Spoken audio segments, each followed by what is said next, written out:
Hello, everybody. Welcome to What's Next. It's the Indy NXT Oval Series here from the Iowa Speedway, and it's now Legacy configuration, the scan taken from 2011.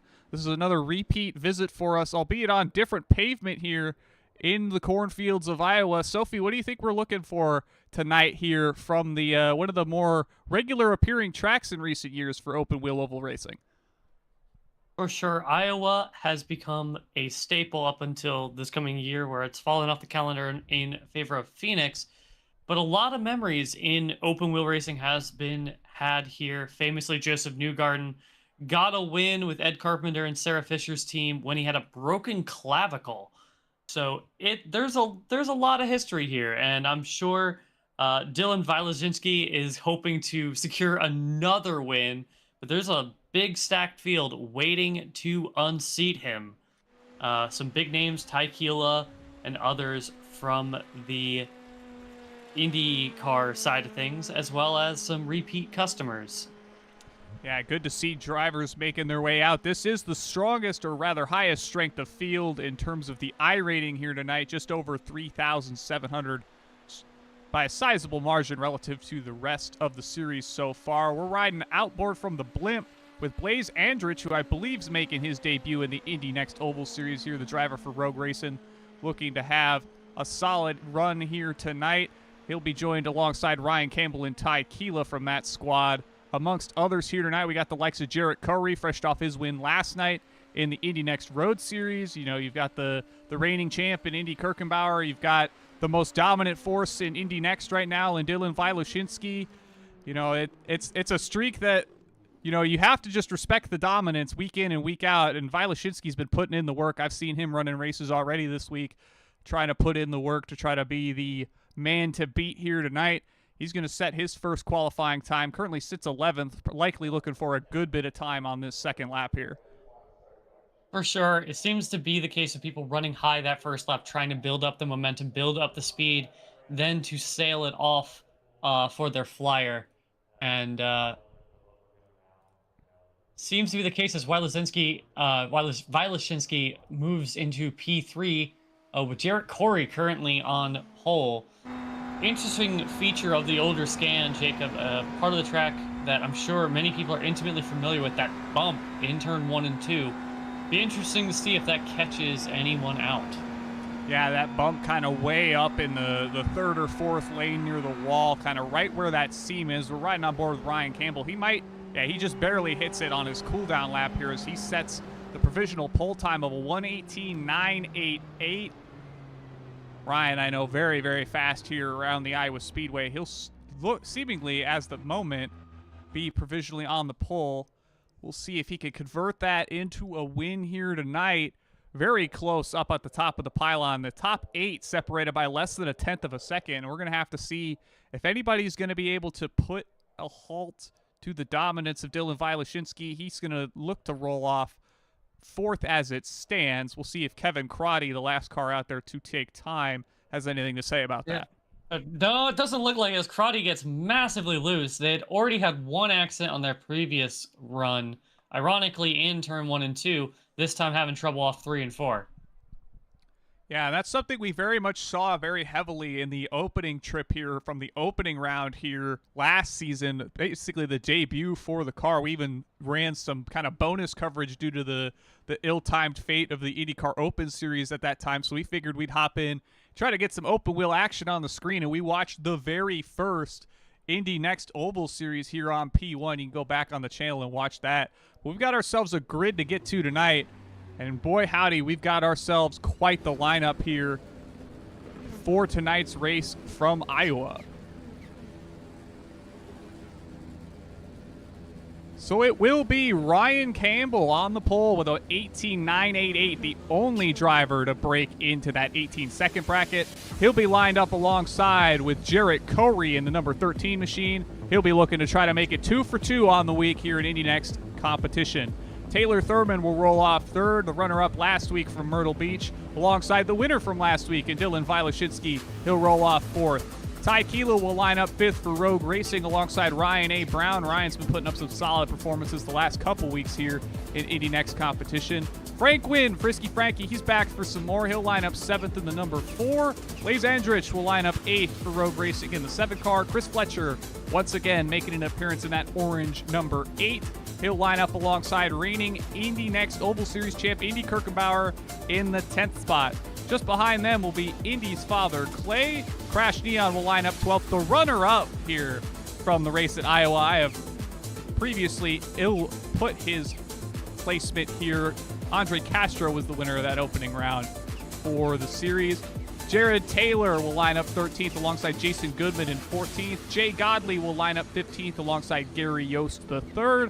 And Kevin Crotty, following difficulties in qualifying, will start 17th of 17 here tonight. And we've got fans from all over ready to root on their drivers here from Iowa.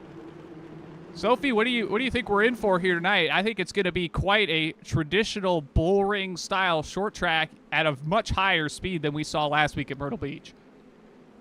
For sure, I think it'll be a much faster race, but I do have to worry. We did see a lot of spins in practice and in qualifying, so it could be some early attrition.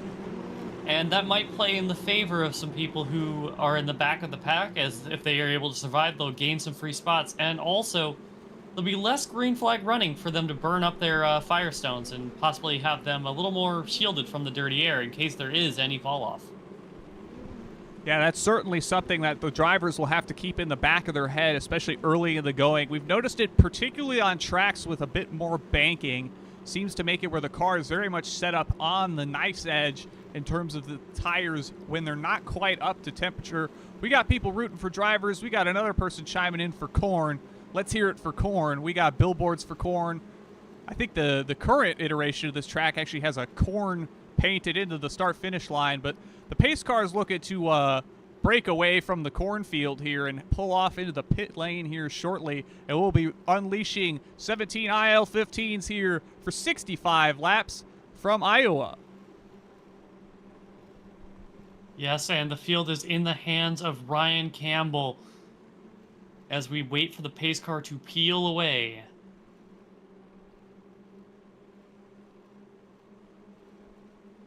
Pace car pulls down, puts control of the field in Ryan's hands. He's going to go nice and early, get a big sizable jump here, and we're under green from Iowa. Yeah, looks like just got a big jump on Jarrett Corey. But Jarrett's all right. He's going to slot into second. They're 3 wide behind off of turn number 2. Yeah, Vilashinsky hopped to the high side. Ty Keeler's around. Trouble already. Ty Keeler in the wall. Caution, yellow Ty flag. Keeler in the wall, and it looks like Taylor Thurman as well. Tough break for both drivers. Ty Keeler had a podium last night at Watkins Glen in the IL-15. And Taylor Thurman obviously also had a good run last week at Myrtle Beach. Shame for both drivers, Jacob. Yeah, Thurman's sitting off of turn 4 here. We're going to get on board with him and watch what happens here. We're heading off into turn number 3. You can see Ty Keeler just ahead here. He's turning down the track. Car starts to slide out from under him, and Thurman's just kind of caught in the crosshairs, makes contact with that left front tire of Ty Keeler as he slides up the track and into the fence he'll go. Certainly not the Thurman cam that the audience was requesting, but very much a tough break for both drivers here right off the rip from Iowa. For sure, Jacob. It's so frustrating when your race ends that early, especially with your Taylor Thurman. That's through no fault of his own, but that's kind of the risk of being on the high side on some of these ovals. If trouble happens in front of you, it's a lot harder for you to find a way to get through it because you can't necessarily go lower because you had a car, like Taylor Thurman had a car right on his inside. Where was he going to go other than into Ty Keeler or into that outside retaining wall? There was just nowhere for him to be.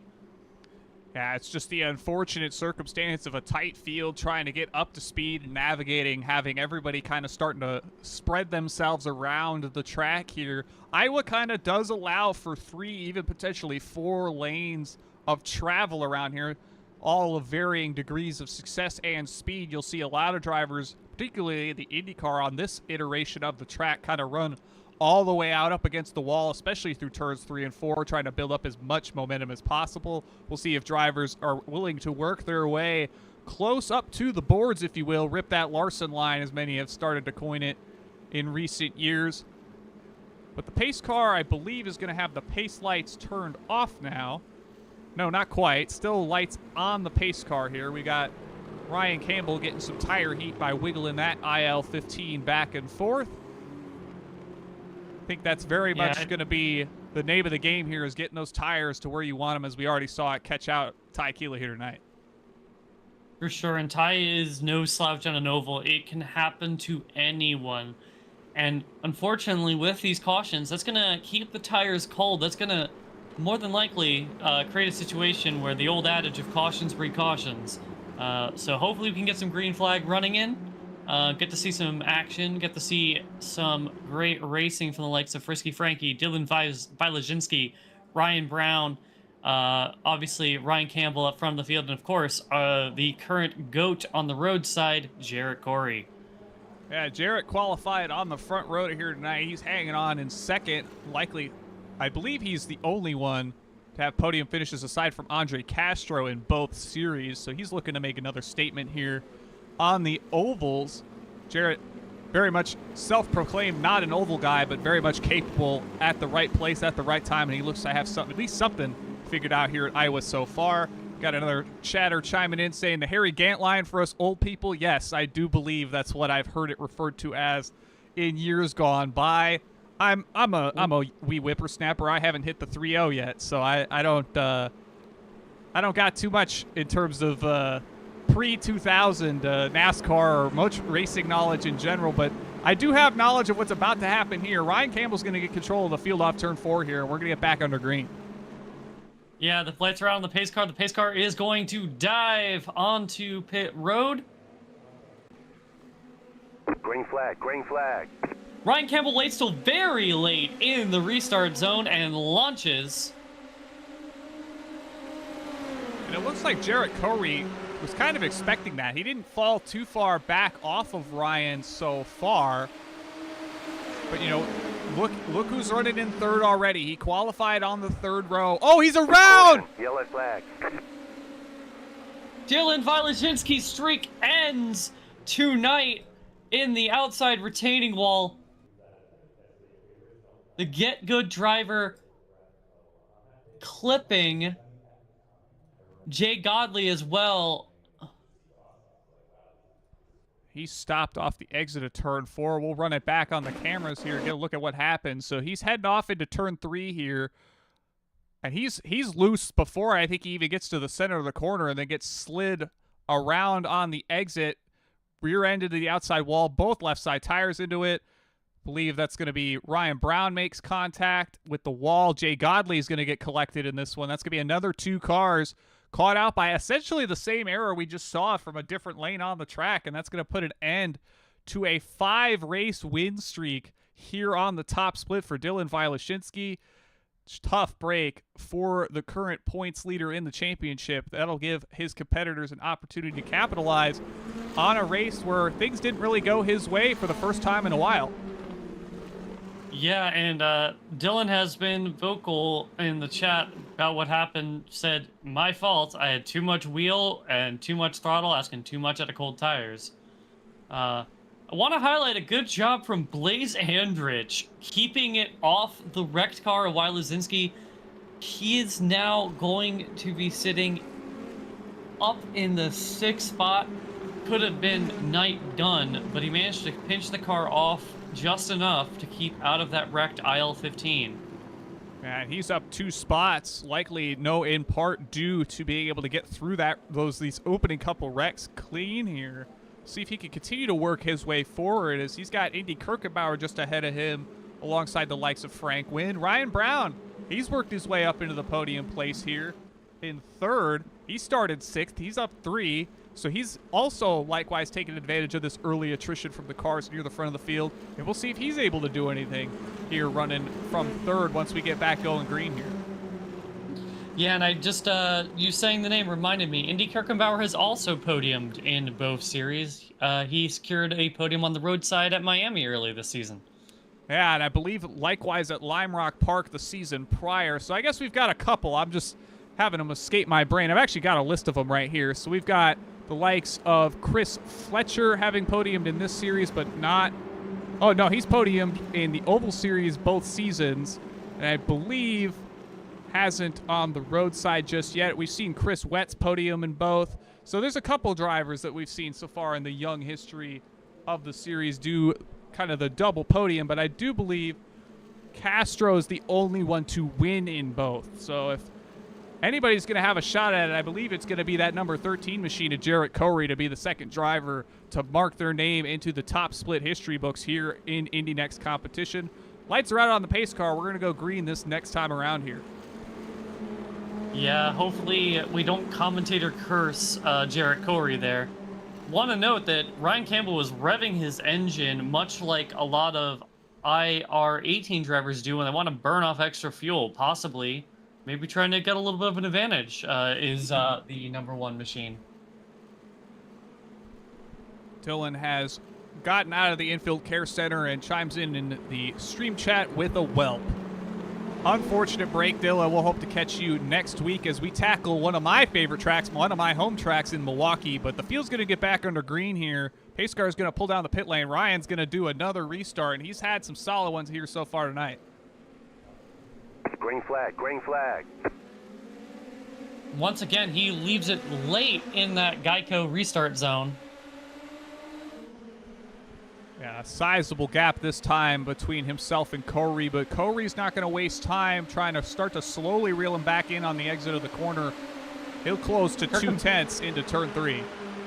Kirkenbauer's on the inside of Frank Wynn. Seems to have gotten through this lap. This is going to be the first lap where they are charging full song, as Frisky Frankie is holding on to that 4th position. Yeah, Frankie holds on to 4th. We see Chris Fletcher looking to the inside of Blaze Andrich off the exit of turn 4. He'll tuck back into line and be under the attack of Crash Neon. And that battle will ensue behind Blaze here. Indy Kirkwood, fastest car on track that last time by 19.257. He'll look to the outside of Frank Wynn here off turn 4, and we'll get field ripping full song here as the field starts to kind of contract back together. Gap now just 1.5 between Corey and Campbell at the front of the field. Quick thing to note, Jared Taylor went down pit lane, likely had a penalty of some sort. Can't imagine why they would come down pit lane unless they had damage maybe, but they're about 8 seconds ahead of Brian Campbell now. So it should be interesting to see how quickly they catch that number 16 machine. Yeah, we've got basically 4 cars locked at the front of the field here. Back to Indy Kirkwood in the 4th spot. He's made it by Frank Wynn for 4th.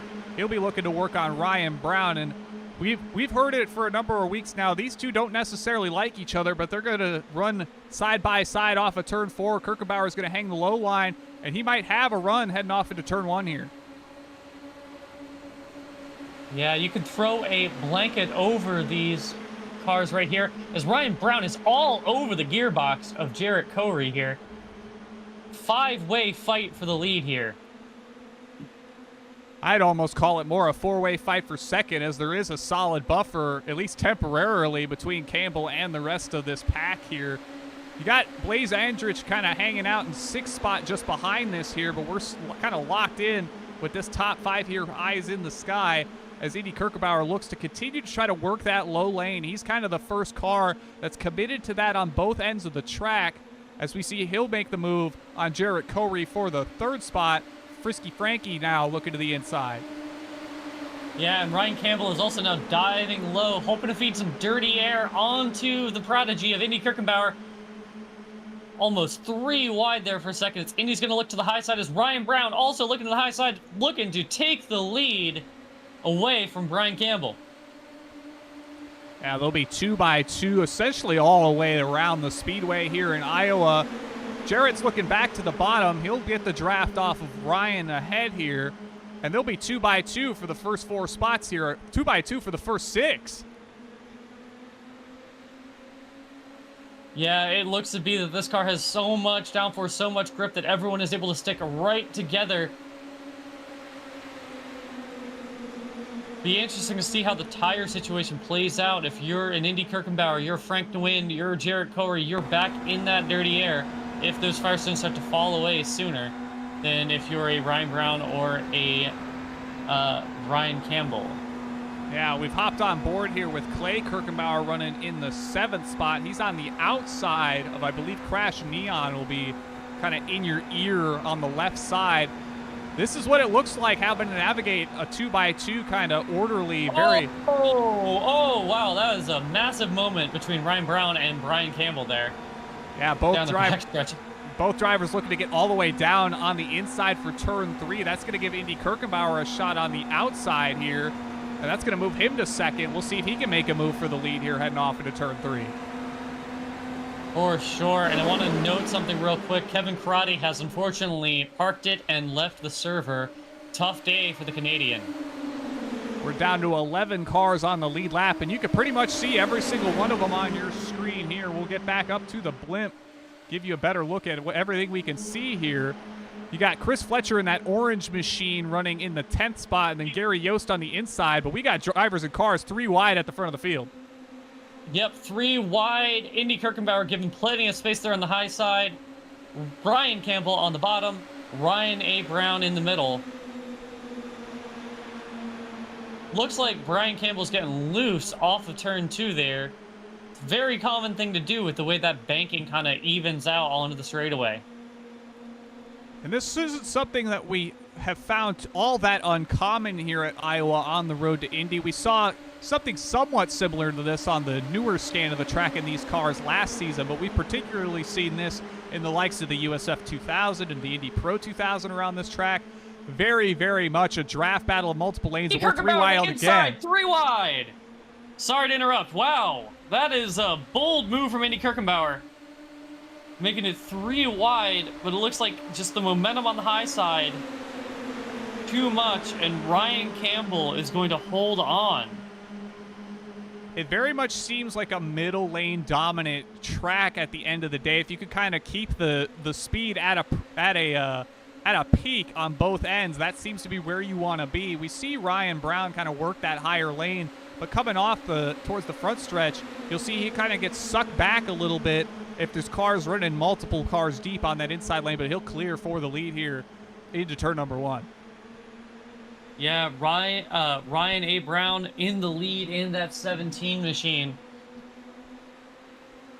It's going to be a good iRating day if he can hold on to that one.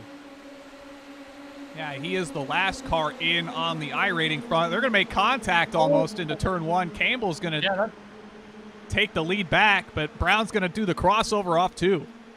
Yeah, and they're banging. I am surprised if Ryan A. Campbell does not have any wing damage from that. They were banging doors there. That was a little naughty. Little aggressive for lap 32 of a 65-lap race.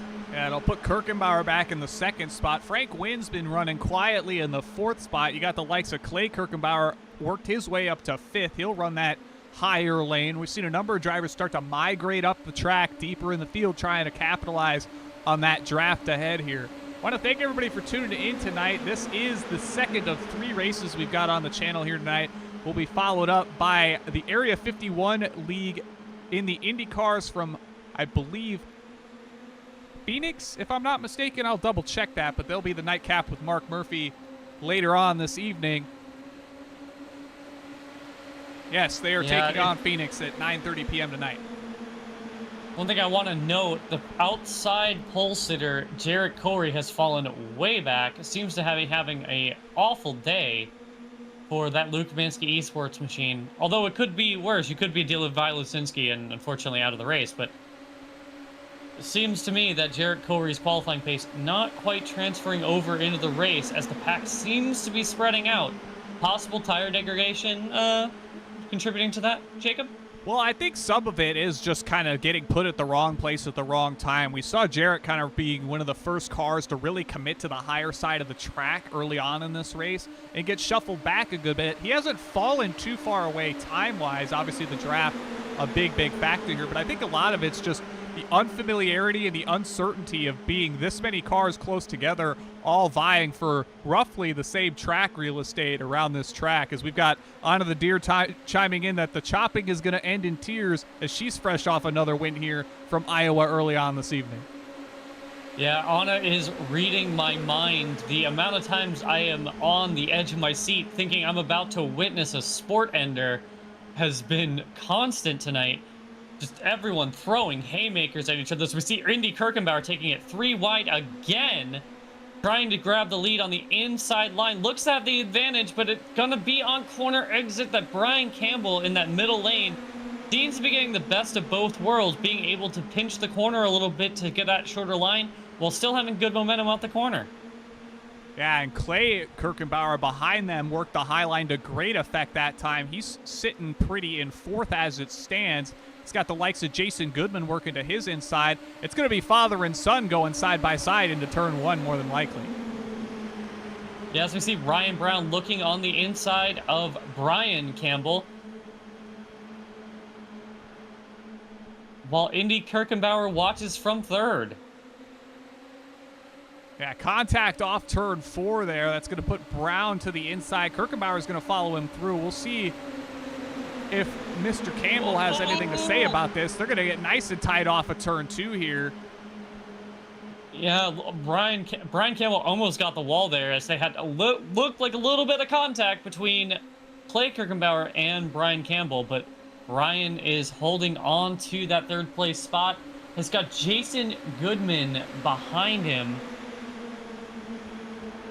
Good run from Jason Goodman. Yeah, well, especially since he has started 14th, Jacob, up 10 spots. Yeah, we've got that up on the screen. Started 14th. He's up 10 spots to 4th, looking for a vie at the podium here once more. We'll see if he's able to make a move on Mr. Campbell for the 3rd spot as Kirkenbauer and Brown are side by side for the lead once more. Yeah, and those two have had a sordid history this season. Be interesting to see if that doesn't end in tears. Yeah, we've got some great views courtesy of Whiplash here high from the sky, being able to capture just about every car here on the track. And we'll run you through everybody still out here on the speedway as it stands. So we got Ryan Brown leading Indy Kirkenbauer, put Mr. Campbell for Rogue Racing in the 3rd spot. Indy's father Clay runs in 4th alongside Jason Goodman. They'll be 2x2 for 4th. You got Blaze Andrich likewise for Rogue Racing running in the 6th spot ahead of Jarrett Corey, the winner from Watkins Glen last night. Frank Wynn, his hard charge through the field last night. He's going to have to make another hard charge here tonight, make it back onto the podium. Chris Fletcher will run in 9th ahead of Crash Neon. Gary Yost is the last car on the lead lap in 11th here, and then we've got Jared Taylor on the other end of the speedway, 1 lap down, likely to be caught by the field, as we've got more side-by-side action here at the front.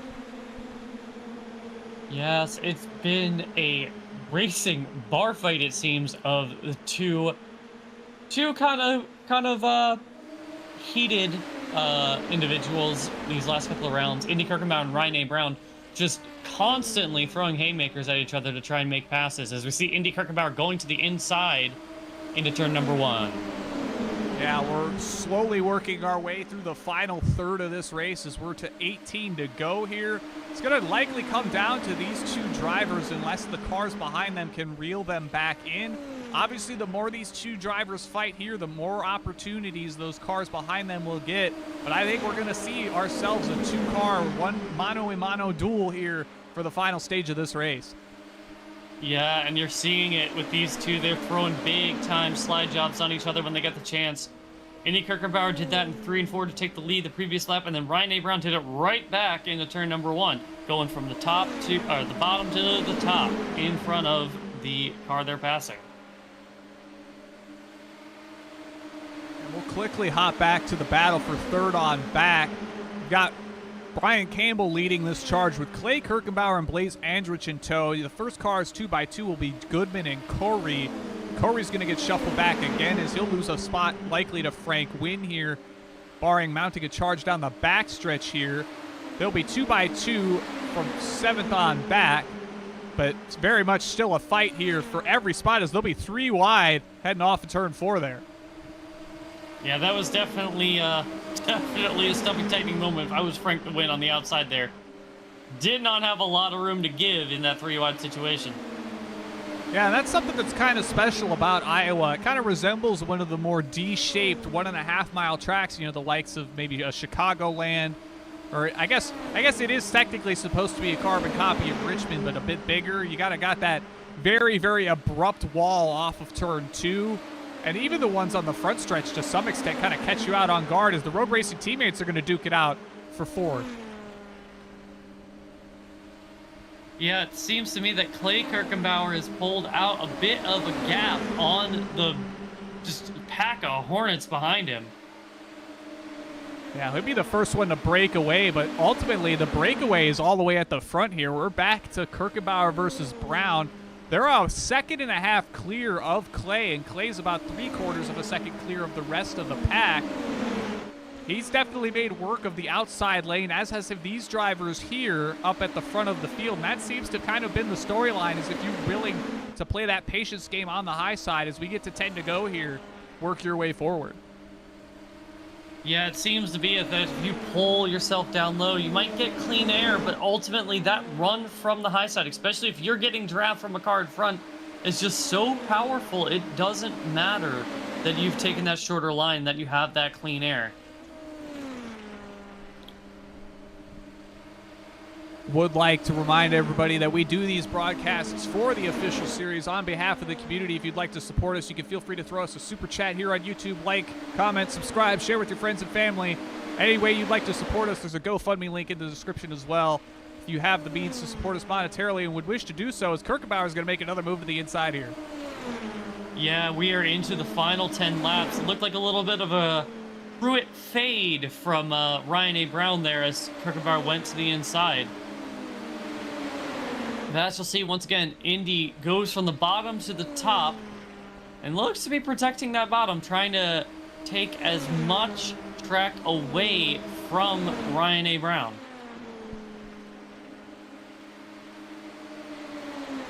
Handful of laps to go. Indy's made good work of that bottom lane, giving Ryan as little toe down the front stretch as he possibly can. He knows just how easy it is to lose that low side, and here he goes, Brown to the inside. Yeah, that was a forceful move from Ryan Brown. Really brave in there, because it was very clear that Kirkenbauer was going to take that middle lane, and has made that move work, but Kirkenbauer has the momentum on the high side and retains the lead. And I think if now Ryan A... Go ahead.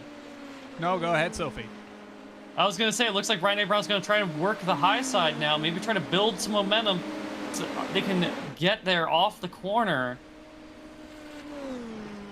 And I think if I'm anybody right now, I want to be the likes of Clay, right? He's sitting about a second back of these two now. And if anything major happens between these two drivers, he's ready to capitalize as we get going towards 3 to go here. Only a handful of miles left. Just over 2 1/4, 2 1/3. Yeah, for sure. If I'm Clay Kirkenbauer, I am sitting here not rooting that my that my child gets in an accident, but it seems to be that those two are throwing haymakers at each other. What a way to steal a win. Just sitting back and watching that great battle between Indy Kirkenbauer and Ryan A. Brown here. I mean, you've got to imagine this is at least some point of pride here, right? Like, he's losing to his own lifeblood to some extent here, so that's got to be at least some mark here. Oh, they were really tight off the corners. They get the white flag. One more lap to go. Ryan A. Brown has the advantage into turn number 1. Indy Kirkenbauer is lining up behind him and tucking down to the inside. Can he hang on? Can he clear with the slide job? No! Then come to the line. It's going to be a photo finish. Ryan A. Brown has it. 42 thousandths of a second separating the two drivers across the line. This will be the first victory for someone not Vilazinski or Kirkenbauer since week 6 of last season from the Nashville Superspeedway, where Israel Alba picked up the victory that time. We'll add a new winner to the books for the first time in a good long while here in the Indy NXT Oval Series. And I'm sure Mr. Brown is real excited about this one. Long time coming. Yeah, it looks to be that Frank Nguyen has gotten the victory in the battle for fourth. But we'll have a double Kirkenbauer podium, Jacob. Yeah, they'll take the bottom two steps as much as you'd like to think that they would have liked the top one. Certainly nothing too much to scoff at here tonight. We'll take a look at the finishing results here from Iowa, and we'll get to podium interviews thereafter. So it will be Ryan A. Brown with the victory over Indy Kirkwood. That margin just 42 thousandths of a second. They were battling tooth and nail the final third of this race, broken away from the field as it stood here tonight. Clay Kirkwood, the father of the prodigy, will finish third. Frank Wynn will finish fourth. He put up a nice run, finishing in the exact same spot he did last night from Watkins Glen. Blaze Andrich finishes in the top five, I believe on debut here for Rogue Racing. Jarrett Crowley rallies back to sixth after starting on the front row here tonight, ahead of Chris Fletcher. Crash Neon will not get another podium here from Iowa. He'll finish eighth. Jason Goodman in ninth. Ryan Campbell, after starting on the pole, will fall all the way back to 10th.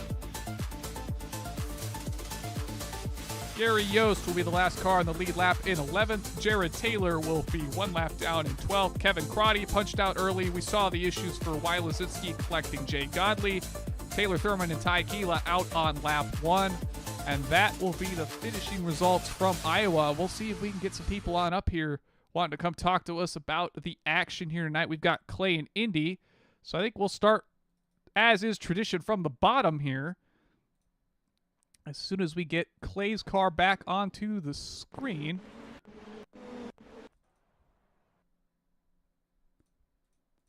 There's Clay's vehicle.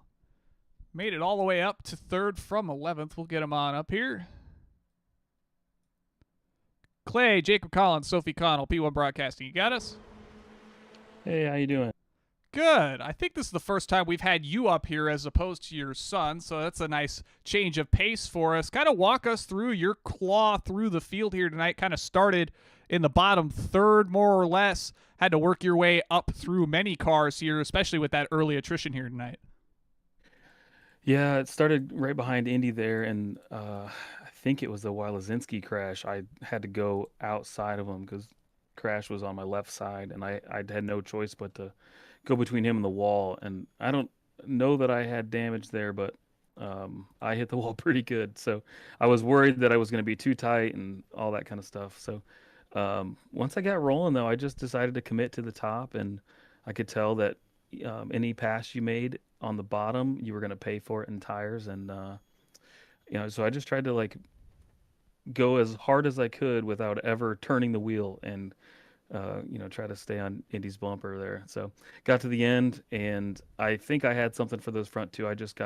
Campbell got a little squirrely or something happened to him, and I had a big lift and I lost the spot, and having to get that back and then get Campbell really just cost me too much time to stay with those front two. But I feel like I had something for him, and one of these days I'll have some bragging rights over Indy, but today's not that day. Yeah, you kind of talked about that patience game working the high side. That's a very difficult position to put yourself, as I'm also one to kind of want to work that high side in the IndyCar here. You've got cars that'll kind of dive to your inside, get real awfully close to you on the exit, but you just have to be able to make hay and trust that they're able to stay off of you. And those tires seem to play a much bigger factor than we've seen here, at least at a number of occasions here, especially on these bigger tracks. Kind of talk us through what other things you might be trying to do in the car, maybe working tools, maybe trying to adjust your overall line through the corner, especially deeper in the field. I imagine that has to get more and more difficult. Yeah, it was. The good thing with these cars is there's not a ton of aero here on these short tracks, so you can kind of get up behind somebody, so you're not really as worried about clean air. I mean, it helps, but it's not as big of an issue. For me, I've only done a handful of races in these cars, so I just get in a room with Indy there, and he tells me, change your bars to this, change your bars to this. So as we go through the race, I just listen to what he says and try to do what he does. So he's been a big help, and I just need to program a tear off button because it was getting pretty greasy there at the end of the race. Well, certainly a solid result for you here nonetheless. Sophie, you got anything to add for Clay? Yeah, I was gonna say, Clay, it seemed that towards the end of the race, once you got to around 10, 15 laps to go, you managed to break away from the pack. How did you manage to do that? It seemed no one else other than Ryan and Indy were able to do that. Um, I think the tire saving had to have been part of it.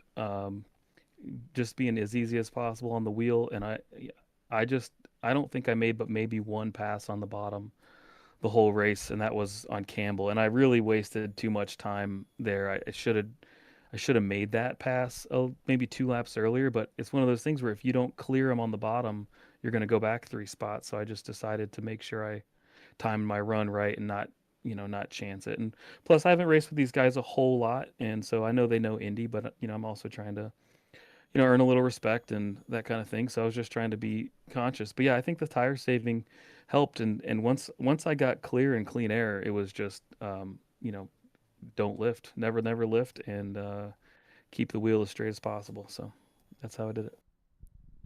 Well, certainly a textbook example of that patience pays off. Hopefully, you can improve on this result heading through the rest of the season, and you can see a bit better with a tear-off button. I know that'll make a big difference, at least in a lot of ways. But you know the drill. I'm sure Indy's kind of filled you in. Friends, family, sponsors. Anybody want to shout out? Floor is yours, Clay.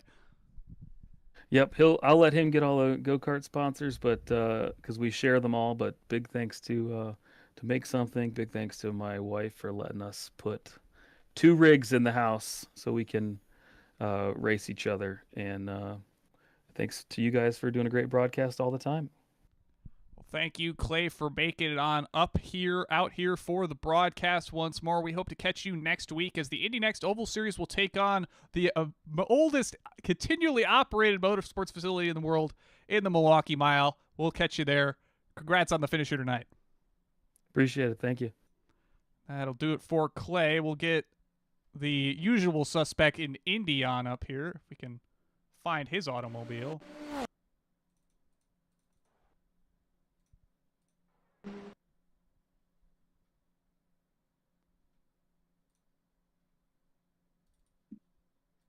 We'll get him on up here, and I can track his car down. Indy Kirkwood, Jake Collins, Sophie Connell, P1 Broadcasting. Got me? Yeah, gotcha. Well, not the result I think you wanted, given the car you had here tonight fighting with Ryan Brown for the win. But a second-place finish, especially given how your season's gone so far, isn't too bad to sneeze on. Another solid result for you here, building some momentum here in the middle stage of the season. Hey, no, I just want to mention this is a really fun race to drive. The fact that most Indy NXT races, you wouldn't be able to gain that many spots, and I was able to go from 10th to 2nd. I figured out the bars midway. There's a lot of bar changes, but I got them dialed in near the end, and maybe I went a little bit too aggressive with the bars on the last lap because coming to the white there, just 4-wheel slide going through there, and that gave Ryan enough momentum. And I think if I would have not done that, I would have been able to get the inside into 1, and I would have been able to get 1 spot better. But it's just disappointing when, still great result, like +8 again for this. Well, last week was +7, but this week +8.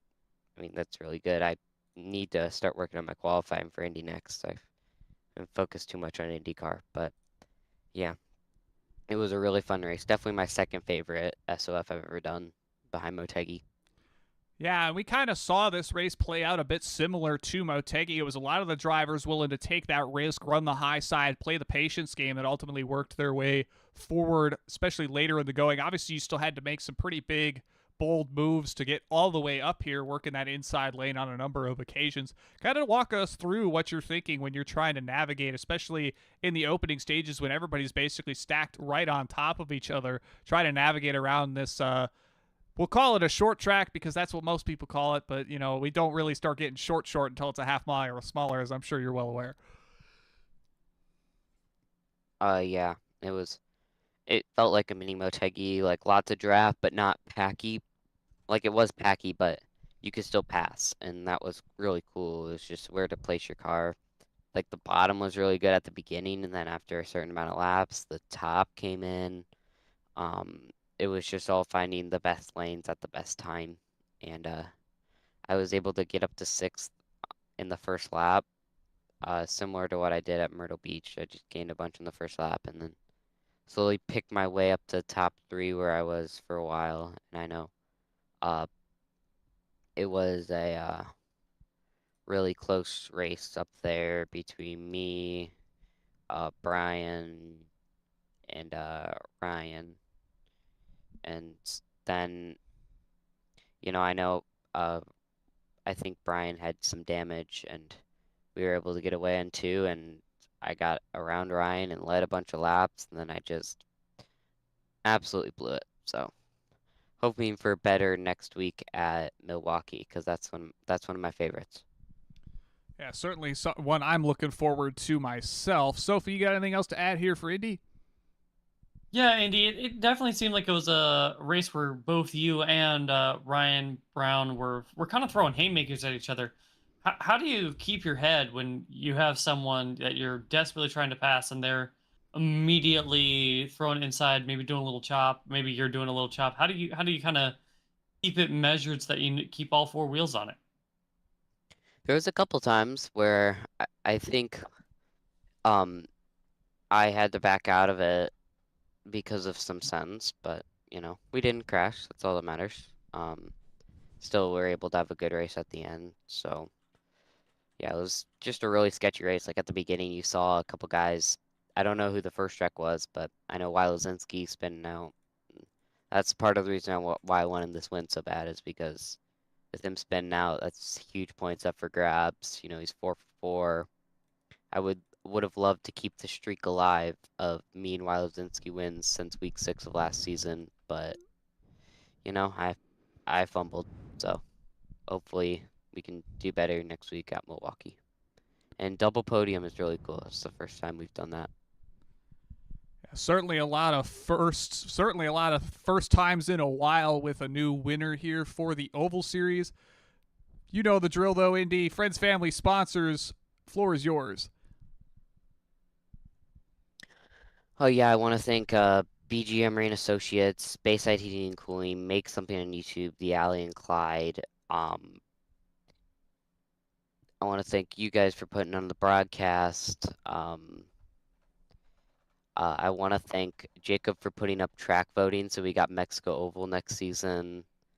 I'll thank you, Votive Racing, and TMR. You did great in the last IndyCar. I think double podium is my first time second time I've done that. But, I really wanted double wins tonight, and I burned off my tires in the IndyCar race, so that didn't happen. And then I got a little bit too loose in here. So, we were really close. Double podiums is great. But yeah, it was a really fun race. I'd love to see old Iowa come back. It'll all come back around in time. Got plenty of things to look forward to throughout the rest of the season and heading into the next one. Indy, glad to have you back up here for another solid finish. We'll catch you next week at Milwaukee. Yep, I will be there. I'm excited. You and me both. That'll do it for Indy Kirkwood. We'll get Ryan Brown's car up on the screen for a little while as we talk through kind of our closing thoughts here from Iowa. Very much a similar race to what we saw in the likes of Motegi early on in the season. It was very much a draft-dependent race. I had cars having to work multiple lanes, accounting for the ability of cars behind them being able to build momentum through the draft on those higher lanes. Very much interesting to see kind of the scything through the field that a number of these drivers had to do. I don't think that the bulk of the people that finished at the front started there. We almost inverted the field. For sure, Jacob. The draft was incredibly important, but also it wasn't the end-all be-all. We saw at the end of the race, Ryan A. Brown, Indy Kirkwood, Clay Kirkwood, they broke away from the field, and that was leaving the pack with Frank DeWin, Brian Campbell, Jarrett Corey, and others behind. So just because you had the draft didn't mean that you necessarily got track position. It was all about being smart, conserving that momentum, and protecting those Firestone tires. That it was. It very much came down to those that were able to exercise their patience and maximize their race here tonight over the course of the running. And I think drivers will have to do that through the rest of our coverage of events through the rest of the week. We'll have the finale for the Formula Indy Series from Watkins Glen. Gary Godso on the call, 8:20 p.m. Eastern Time, Wednesday night. The Dark Horse DW12 Series will be opening up their 9th season from Auto Club. That'll be 8 p.m. on Sunday evening. And then we'll be back here Monday night with the IndyCar Open Series from Pocono, 7 p.m. Eastern. Myself and Mark Murphy on the call for that. And then the Indy Next Road Series will take place from Zandvoort. Myself and Sophie on the call once more for that. I want to thank everybody for tuning in to the coverage of the Indy Next Oval Series here tonight. We want to thank each and every one of you supporting all that we do here on P1, and we want to make sure that we thank those that do all the difficult jobs around the world that let us bring you coverage like what you saw here tonight from Iowa. Those that do all the nurses, the firemen, the person that unloads you from the ambulance when you get there. Mark has this way down better than I do, but I want to thank all those people, and we will catch you at the next event for Indy Next, which will be that event at Zandvoort, and the Indy Next Oval Series Tuesday night at Milwaukee. Thank you, everybody. Have a good night.